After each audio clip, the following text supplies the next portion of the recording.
Welcome to Zakinova Team Podcast, Sergey. I cannot wait to introduce you all this amazing individual who took the time out of his busy schedule, the owner himself, the owner of Sergey Davidov's law office, someone who I know personally, a person who is really, really into deeply what he does, the service that he provides in the field of landlord and tenants law. Sergey, welcome to the studio. I really am thankful and grateful for you to take your time out of your busy schedule. You probably needed to be in front of judge today, but thank God, with the grace of God, we managed to make this happen, and I welcome you. Let's dive right into our very interesting topics that a lot of our potential tenants or landlords are going through right now, that you could share your practice and your wisdom to what people need to know. So let's dive right in. What are the three different types of cases that you usually bring that people are facing on day-to-day operations? Right. So first of all, thank you for having me. I'm very happy to be here. When it comes to landlord-tenant litigation, it's very important that you commence the correct case. So when a landlord calls me, I walk them through a series of questions that I ask them before I can determine what the proper case is. So some of the questions we ask is, where's the property located? Who's living in the property? How many tenants? How long have these tenants lived in the property? Is there a lease? Has the lease expired? What kind of unit is it? Is it a one-family house, a two-family house? Where in the property are they living? And based on all of those questions, we then determine what is the next step, right? We can bring a non-payment case, or we can bring a holdover case. We can bring a nuisance case. It's very common that landlords have tenants who are not paying them the rent on time, or they are 2, 3, 4 months behind. They call our offices and they say, hey, we're looking to collect our money here. The problem occurs when the lease is expired. Recent case law basically makes it improper to start a non-payment case in housing court seeking to collect money when the lease is expired. So what does that mean? So that means that a potential landlord, if he goes to an attorney who doesn't deal with landlord-tenant on a daily basis, specifically this very niche area of the law, right? What's going to happen is they're going to commence that non-payment case. They're going to send that 14-day rent demand, and they're only going to come to learn 8, 9 months down the line that the case is defective, that they cannot obtain a money judgment, that they cannot obtain a possessory judgment. What's going to happen then? They're going to have to start the proper case, which in this fact scenario, if the lease is expired, would have to have been a holdover case, right? Which brings us to the next questions. What is the proper procedure of bringing a holdover case? Unfortunately, we can't go straight to court and file this case once the lease is expired or once somebody stops paying us. We first have to give the proper predicate notices, right? Again, it's going to take an experienced landlord-tenant lawyer who does this on a daily basis to know exactly what predicate notice to use. So the law has recently changed on this. It used to be when a lease has expired, you can serve a 30-day notice, and after the 30 days expires, go to court. In 2019, there have been very big changes in the law. So now in residential settings, we have to ask ourselves questions. How long have the tenants resided in this particular home? If it's between 1 to 2 years, it's a 60-day notice. If it's less than a year, it's a 30-day notice. If it's more than 2 years, now we're looking at a 90-day notice. And this is very important because if you bring the wrong notice, your case will be dismissed. Wow. And I'm talking about 8, 9 months down the line, and you're going to have to restart. Wow. So the tenant has the full right to stay and not pay if they are not served properly, or if the attorney did not file it correctly, or if the attorney is not skilled enough to know all these new laws? That is correct. However, it doesn't go to say that the tenant will never have to face a judge, face the consequences of not paying that rent, right? We can get and talk about what happens, the money judgments. So it is very important to start the proper case. So do you mean to tell me if you guys are starting the process and the tenant doesn't pay, it could affect their credit? Yes, especially if the case goes to trial and a money judgment is obtained in housing court or whether it's in Supreme Court when the tenant eventually wants to apply for financing. And I'm sure you dealt with this, Olga. Absolutely. And they're trying to obtain financing, and it appears on their credit report that you have a money judgment of $40,000, and they're not going to be able to obtain that financing until that money judgment is paid off. Settled. Correct. Interesting. Does that apply to all tenants, whether it's residential or commercial? Yes. So in the commercial setting, that's usually when people are renting out commercial spaces, they rent it out on their LLCs. However, they do sign personal guarantees that come along with their leases. And those personal guarantees or those good guy guarantees are where they are liable personally and where the landlord can go against these commercial tenants personally and their LLC. How different are the eviction process between commercial and residential tenants? Okay, so in terms of the notice requirements for commercial cases, if the lease is expired, you can do a 30-day notice, and after the 30-day notice, you can walk into court. However, when I am saying here that you can do these notices, and there's a common misconception. When I say notices, I don't mean that you should just draft it up yourself and go serve it to your tenant or email it to your tenant or send a text message. It doesn't work that way. The law prescribes a way of how this service needs to be done. So oftentimes I have clients calling me saying, oh, I already gave them the 30-day notice, right? And I ask them, well, can you send me a copy of the affidavit of service? And they say, what are you talking about? I just gave it to them myself, right? That's improper. I can't walk into court with that kind of service. So you're supposed to use a licensed process server. And when you do come to an experienced attorney who deals with this, he's going to have that set up for you.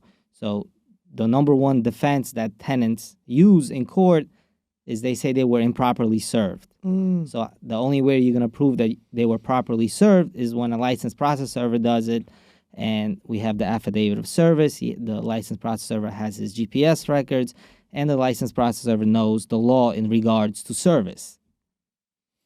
Sergey, from your experience, from your practice, have you witnessed cases where people just can't afford to get an attorney? What do you suggest happens in that moment? So are you talking about landlords can't afford attorney or tenants? Both. Are they getting the free attorneys from the city? Right. So in regards to tenants, depending on their income, when cases are commenced against them, they are able to go to court and seek free legal representation. However, not everyone qualifies there. And especially now after COVID, it's not that easy to obtain this because all of these legal aid attorneys are backed up. So you're not going to get a service? I mean, you could always try, and based on the income and based on the availability of these attorneys, you're either going to get an attorney or you're going to have to go get a private attorney. Well, Sergey, I personally recently had an experience with you. This is pretty much how we met, right? Correct. I put an ad out there and I got a response with your name from maybe more than 10 different people. And when I usually put an ad out and I ask questions from the community, who do you know for an eviction attorney? And I get the same name over and over again from 10 different accounts. That just clear indication that these people either had an experience with you or they are in the process of having an experience with you, and or you did have a successful case. So I was very, very impressed after we first connected with the level of just the way you handled the phone call and the way you were very honest, very trustworthy, and very straightforward with the clients. And we're going through a case right now where you pretty much filed the paperwork, and it's just a personal thank you for the way you're handling your business, because not every attorney handles this way. And I'm noticing that a lot of attorneys are charging by hour. What I like about you and your services that I could freely recommend you to my clients is that you have a package case. Let's touch that a little bit if you're comfortable. Right.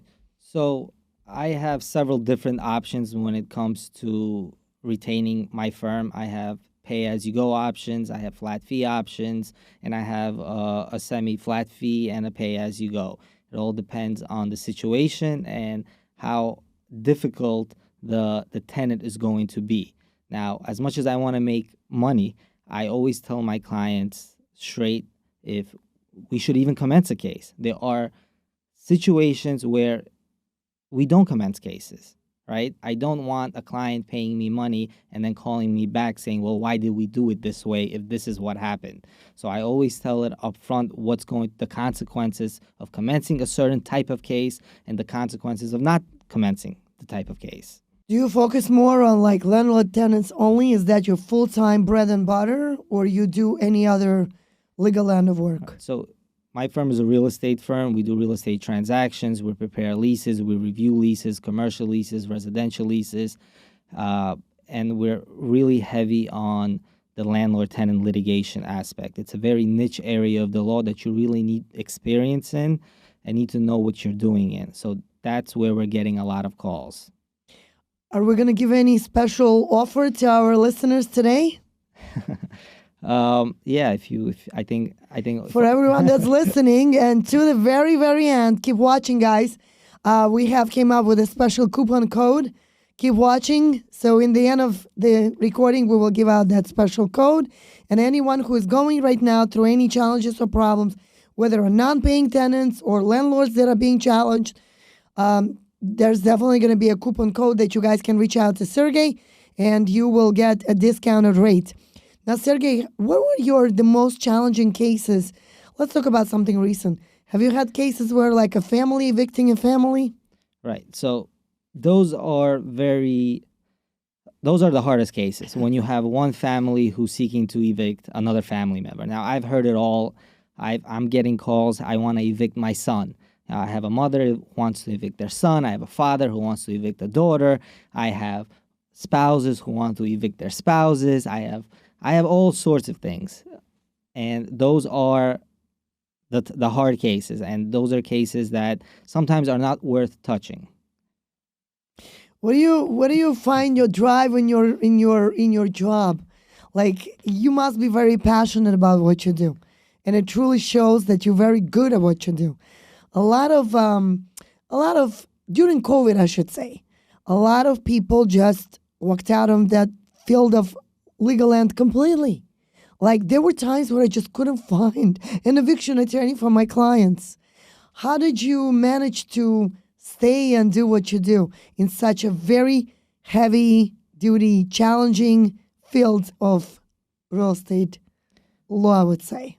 All right. So it's a very, very stressful profession, being that if you serve the incorrect notice, you have the incorrect date on the notice, your case is getting dismissed 8 months down the road, and good luck explaining that to your client. So I find it that I've had so much experience in this already, and that I do everything practically myself, that I make sure that all of the notices are proper, all of the petitions, everything, nothing goes out until I eyeball it and I basically sign off on it. So, you get some sense of high when you start out all the way just from that 30-day notice and you go all the way to the petition, the court appearances, the trial, the judgment, that possessory judgment, and finally that time when the marshal can go in there and get you back your house back. And, wow. And it's that excitement that I bring to my clients after this entire process is completed that makes me want to continue doing this.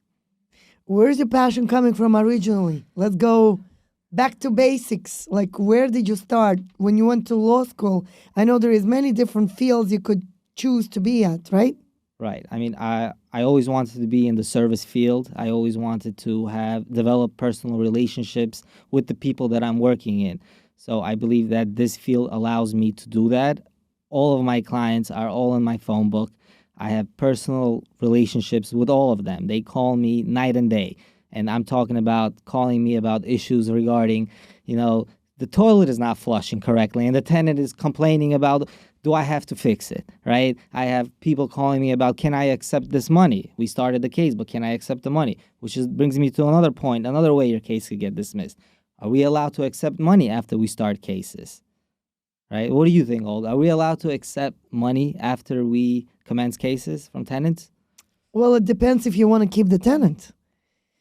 If you want to keep the tenant and you just want to make them pay and you want to just kind of like keep them so you don't have to renovate and you're not thinking about selling your home, I would accept it because maybe they just learned it the hard way. It was just a notice to kind of like scare tactic, right? All right. So the problem with that, the problem with accepting the money is, especially after the notice expires, so if we give somebody a 30-day notice and that notice expires and the tenant then sends you the money and you accept the money, guess what? I cannot now go to court. I have to start over. Wow. Because you've just created a new month-to-month tenancy. So that's also an inexperienced attorney who doesn't advise this to his client. 8-9 months down the line, some attorney is going to pick up the file, ask their client a question. Hey, did you send them money during this window period? The tenant's going to say yes. They're going to make a motion, and the case is going to go away. Wow. I don't know how you do it. Just by you talking about this field makes me dizzy. But it's very easy for me just to pick up the phone and call.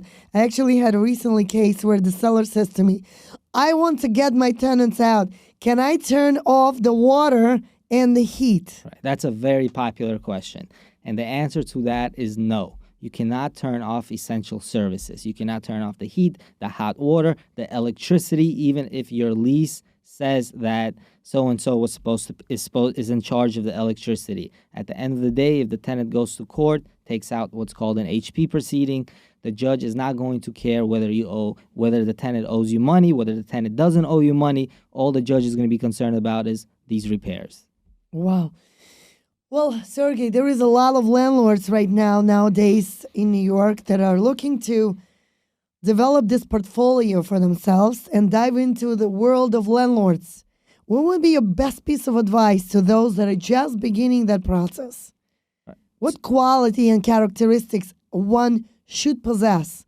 Can this be like done playfully, or let me buy one property and just become a landlord? Or do you feel like there should be certain guidance and advice you will give them when they get on this journey? All right. So first, I'd like to congratulate that person on the purchase of their property that they're seeking. What if they're thinking and didn't buy it yet? Right. So it's always smart to invest in real estate. Right. That is one item that is always appreciating in value. I really don't see it as an up and down market. I just see it as a great investment. However, if you are renting the property, you have to be organized. You have to be smart about it. You have to know who you're renting to. You have to know their names. And this might sound funny. However, I get calls all the time. The first question I ask, is there a lease? And they say, yeah, there's a lease, but I misplaced it. I don't know where it is. All right. Do you know who's living in the unit? Do you know their names? Oh, I know their first name, but I don't know their last names. Okay, how much money is owed? Oh, they owe me 2, 3, 4, 6 months. Do you have a rent ledger? They don't have a rent ledger. They ask me to create a rent ledger. So all of this stuff makes it then more difficult to commence a case when you do run into problems, especially the names. If you don't know who's living in there, believe it or not, that's a defense to the case. I've had plenty of cases where my clients tell me A, B, C, and D live there. I start a case against A, B, C, and D. Lo and behold, E comes to court and says, I've been living here for the past 2.5 years, and the landlord knows about that. I've been sending money to the landlord. And that's a defense. That's a defense to get the case dismissed because you didn't name a necessary party. And if you do not name the necessary party, you cannot just amend your pleadings. The case gets dismissed and you have to restart. So it's just these little stuff that might seem obvious that I truly recommend that a landlord sits down and has all of these necessary paperwork. Records. Yes. Recently, I'm sorry to cut you off. I just recently had a case that we did the eviction. The marshal came, inventoried everything inside, and lo and behold, my client finds 16 different IDs for this person. The tenant was basically a scam artist, had 16 different identities. Unbelievable. Well, Sergey, this is just unbelievable what landlords are going through in New York, and I think the only driving force is the appreciation of values. This is why I love real estate, right? Because no matter what happens, we just have very big shortage of inventory as we speak right now. The rates are coming down. There is big shortage of inventory, but that's a topic for a later time. What happens with landlords that become creative and would like to, underneath them, knowing what could future hold? Let's say renting out a 2-family home or a 3-family home to 6+ different tenants. What happens in that case? Right. So oftentimes when my clients call me and I ask them questions, well, what kind of house is it? And they say something along the lines, oh, this is a 2-3 family house. I say, all right, who are you seeking to evict? And they tell me everyone. I say, well, all right, can you tell me who lives on the first floor? They tell me, oh, so this and this family lives on the first floor. All right, who lives on the second floor? This and this and family. Oh, and by the way, the second floor is divided into three or four different rooms. And I say, all right, does anybody live in the basement? And then they say, yes, so-and-so lives in the basement. Oh, and that basement is divided in 2-3 units. So I say, all right, well, we have a problem on our hands here. It looks to me that you're renting out the property to six or more different families. And they tell me, no, they're just individuals. Well, I tell them again, individuals or families, if they're living separately, it's a problem. Now, you might ask, why is that a problem if it's a 2 or 3 family house? So New York has a law that basically can take your privately owned house into rent stabilization. If the house was built prior to 1974 and you've now created 6 or more different units in that house, rented out to 6 or more different individuals, you have now basically put that house into rent stabilization. And now no owner wants to put their house from a deregulated private unit into rent stabilization, because now you're going to be heavy regulated, right? You're not going to be able to increase the rents how you would like. You're going to have to give the tenants lease renewals every year or 2 years, even if you want to move into the apartment yourself, or even if you don't like the tenant for whatever reason it could be, or maybe you want to sell the property and the person who wants to buy the property wants it vacant, or he wants to put his own tenant in there, right? So rent stabilization is very, very serious. So landlords have to be mindful of that. And in fact, when clients come to me and they tell me of this situation, I make them sign a waiver that I have advised them of this problem. Because if I bring this to court and a tenant raises this defense and can get the necessary people to come to court and testify to this, becomes a very, very big problem. Have you witnessed that personally, where a residential home became... Yes. There's tons of case law on this. There's tons of cases. We can talk about that another day, but it happens. It's very common because landlords just simply, they don't know about this. If you're not in the field, if somebody didn't tell you this, you're not going to know this. Interesting. Wow, there's so much to go about this, but let's talk a little bit about the COVID times and the aftermath that you're still dealing with right now, and that money that people were getting during COVID, that the landlord had to sign some kind of waiver, and now if you accepted the money, that you were in a position where the tenant could have not paid you for a year and you had to be okay with it? Right. So that's a very interesting topic. So what happened during COVID back in 2020, the courts basically shut down for landlords. You know, if you had a non-paying tenant, an expired lease, a problem tenant inside there, it was almost impossible to get to court. You could have served your predicate notices, even though they even stopped at one point. They told us we can't even do that much. It created a very, very huge backlog of cases, because now we have all of these pre-COVID cases, and then we have all of these new COVID cases. So it created a very big problem for landlords. Now, if a tenant had a problem, they could have gotten to court. If there were repair issues, the courts were open for that, but they were not open for evictions. There was a moratorium in place. So is it over now? It is over now. The landlords suffered. However, the city unveiled a program that allowed landlords to basically collect this money. However, they needed to have a tenant that was cooperative and fill out the necessary paperwork to get the landlord paid. Now, the city paid out up to 12 to 15 months of rent. the program still exists. However, the money has depleted. There's no more money. The caveat in this program was if a landlord accepted the money, the landlord basically signs a form that says that they would not evict the tenant for reason of an expired lease for the next 12 months. So it basically creates a new 12-month lease. However, there were exceptions to that rule. If the unit was less than four units, and a landlord can prove to the court that he needed this unit for himself or herself or for an immediate family member, then the landlord could evict the tenant. It's a very it's an exception, and we're still litigating this issue today. It seems like your field is timeless, and it just never gets boring. Right. Every day there's something new, especially in New York. It's heavy regulated, right? We're not in Miami. In Miami, I hear from landlord-tenant attorneys from A to Z, 2 to 3 weeks, our marshal will be at the door. Not the case in New York. Wow. Are you planning to make a move?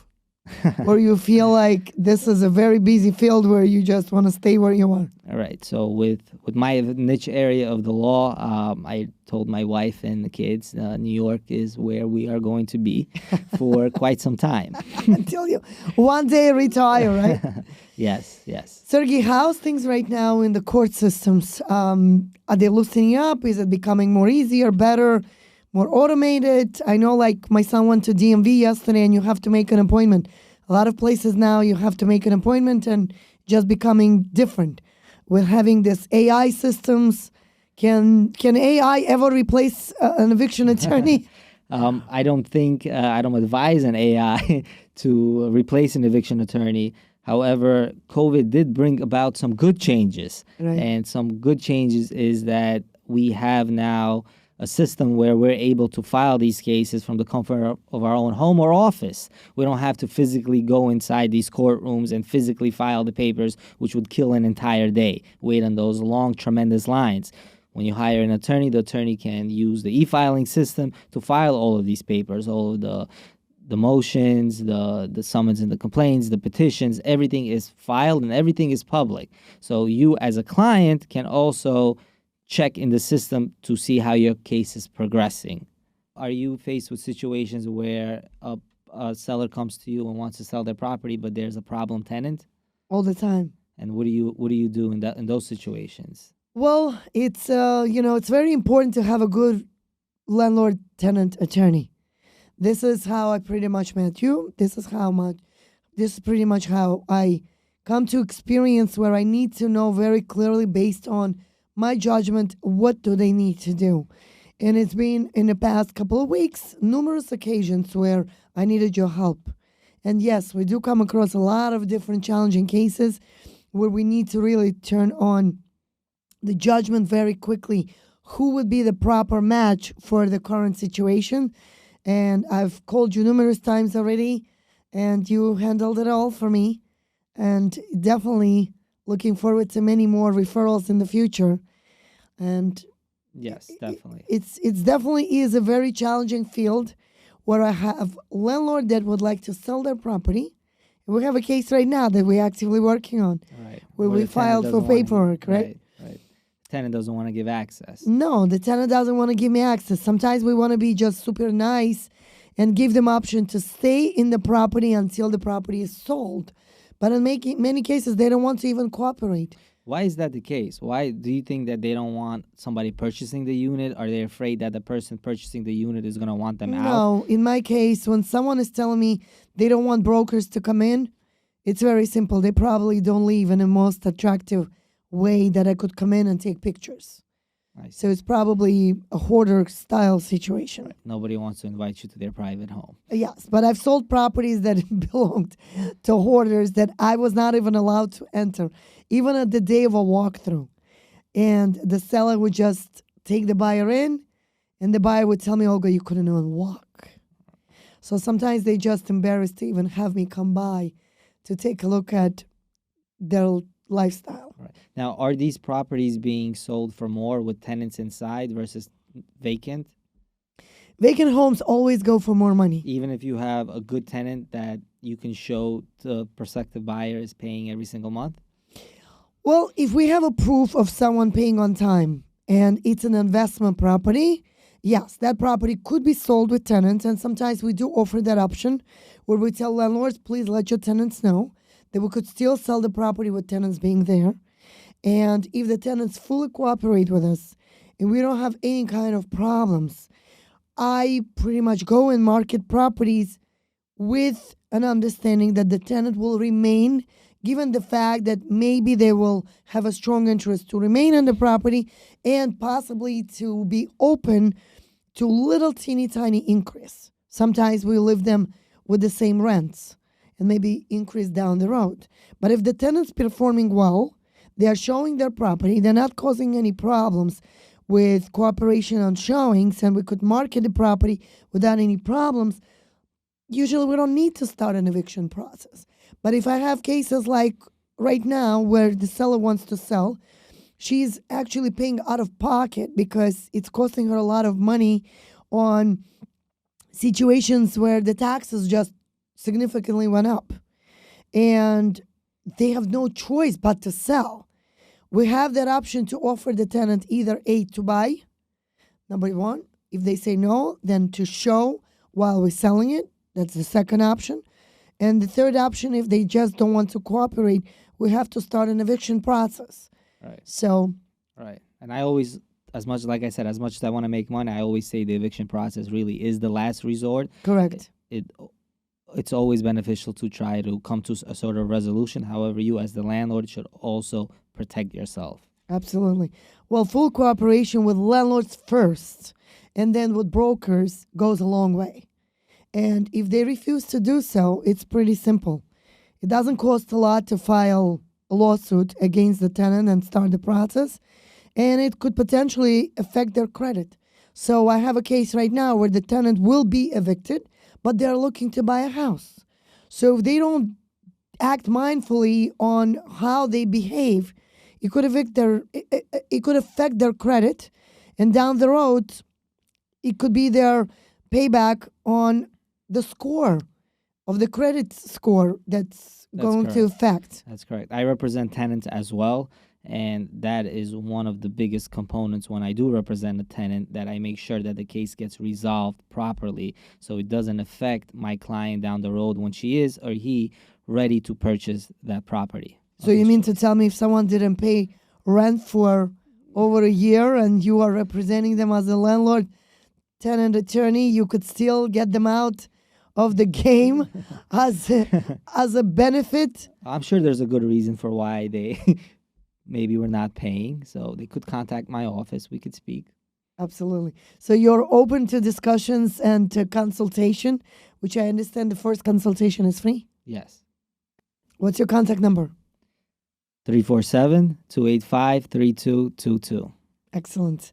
Well, everyone, I had a pure joy working today and interviewing Sergey Davidov from Sergey Davidov Legal Services and the law firm. He's an amazing attorney. I personally am working with him right now on a few different cases. He is very professional, very easily accessible, and I can't wait to bring out more topics that will be interesting to all of you that are watching. Olga, thank you very much for having me here today.